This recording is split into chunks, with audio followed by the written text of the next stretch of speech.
Напред успешен сезон за вас и за отбора. Предходната кампания беше доста изтощителна. Успяхте ли да си починете както вие, така и футболистите и презаредихте ли батериите?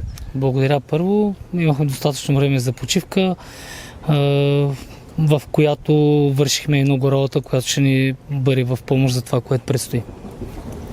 Може би господин Янев да попитаме и все пак за селекцията, защото ЦСКА през миналия трансферен прозорец представи всички си нови попълнения преди първата тренировка. Сега все още няма движение. Това значи ли, че сте доволен от състава и ще има по-малко движение или може би изчаквате? В момента ситуацията е малко по-различна от това, което правихме зимата. Имаме много добра основа като отбор, футболисти, които показаха много добри игри през сезона и знаеме това, което искаме да вземем, това, от което имаме нужда, качеството на отбора искаме да го повишиме, но не трябва да бързаме, искаме да вземем точните пълнения, точните позиции, които наистина ще вдигнат нивото на отбора. Искам да успокоя всички онези, които чакат с нетърпение да обявиме първите имена от нашата лятна селекция, да знаят, че се работи непрестанно. Имаме много добра комуникация с всички звена в клуба и ще направим всичко възможно да зарадваме феновете с добри пълнения. Има ли как да разкриете приблизително бройката на много пристигащите? Вие сами ще разберете, когато това се случи по официалните канали. Правим всичко възможно това да стане в нормални граници, да могат да се присъединят в нормални срокове, да започнат подготовка наравно с групата, която ще се присъедини към нас в Австрия, така че ще разберете, когато това се случи. Работиме постоянно, гледаме, комуникираме, искаме най-доброто за нашия отбор. Възможно ли е да видим едно завръщане на Десподов, на Чочев, имена, които се спрягат и как вие гледате на такава опция, такива играчи в ЦСКА, ако е възможно? Това са имена, с които се спекулира в момента. Всичко това, което вие трябва да знаете, ще го разберете, когато то се случи, когато е нещо, което е официално и ще излезе от клуба. Това са много добри футболисти, но не искам да спекулирам, говорейки за тях, защото не е коректно от наша страна. Те си имат отбори, договори и ние трябва да бъдем коректни с всички. Завършихте с купата, гледали се и към шампионска титул предстоящия сезон? Разбира се, всичко това, което се влага като ресурси в ЦСКА и всичко това, което собственика прави за нас, това е основната ни цел. Всички ние искаме да видим ЦСКА шампион, да зарадваме цялата червена общност и да направим всичко възможно този отбор да направи следващата крачка, тя е именно така. Както над нас в момента има тъмни облаци, така вчера и министъра на младежта и спорта Енчо Керязов разкри за проблеми, свързани с строежа на стадион Българска армия, с несъответствие на средствата, които са дадени от инвеститорите. Това по някакъв начин повлиява ли на настроението в момента в вашия лагер? Аз съм футболен треньор, моята работа е да се върша нещата, които зависят от мен на футболния терен. Мога да уверя всички, които обичат ЦСКА, че скоро ще се появим на Българска армия и това ще е нещо, което ще радва всички нас. Имаше някои футболисти, които бяха преотстъпени. Какво ще бъде тяхното състояние? Визирам Фаетон, Дода и Стойчев, Санянка. Говорено ли е за тяхното бъдеще? Обвързано ли е то с ЦСКА? Дода и Санян ще се присъединят към нас на лагера в Австрия, защото имат мачове с националните си отбори. Ситуация с Фаетон ще разберете всички, когато имаме крайно становище за нея. Знаеме всичко това, което се води като разговори, но не е финална фаза, която трябва да ви разкрием в момента. Някакви оферти към някои от ключовите футболисти на ЦСКА в момента и може ли да има някаква раздяла в определен момент?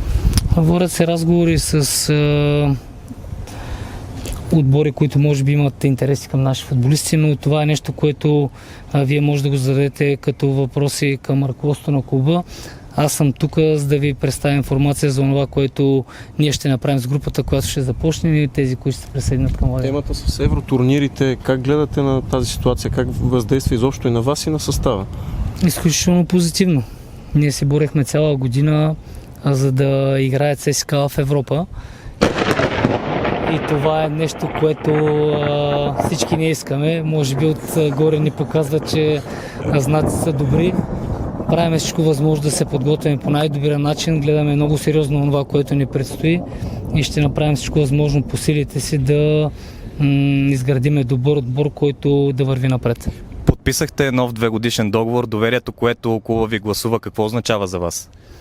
Благодарен съм за доверието, което получавам. За мен това е възможност да продължа да правя онова, което и до момента вършим всички заедно в клуба.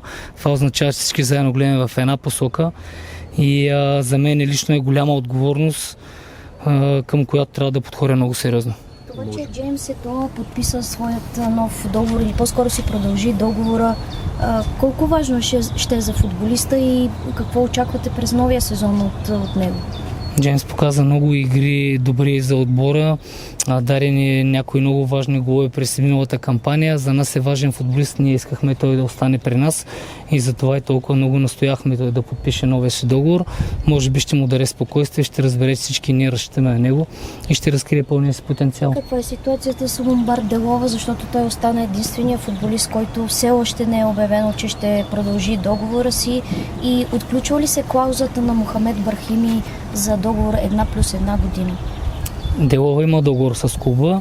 В момента има травма, която ние ще подходим по най-внимателния начин, за да може да го възстановим за първите мачове на отбора. Надявам се той да се присъедини към нас в втората част на подготовката. Относно това за договора на Мо Брахими, той е наш футболист и ние продължаваме да работим заедно.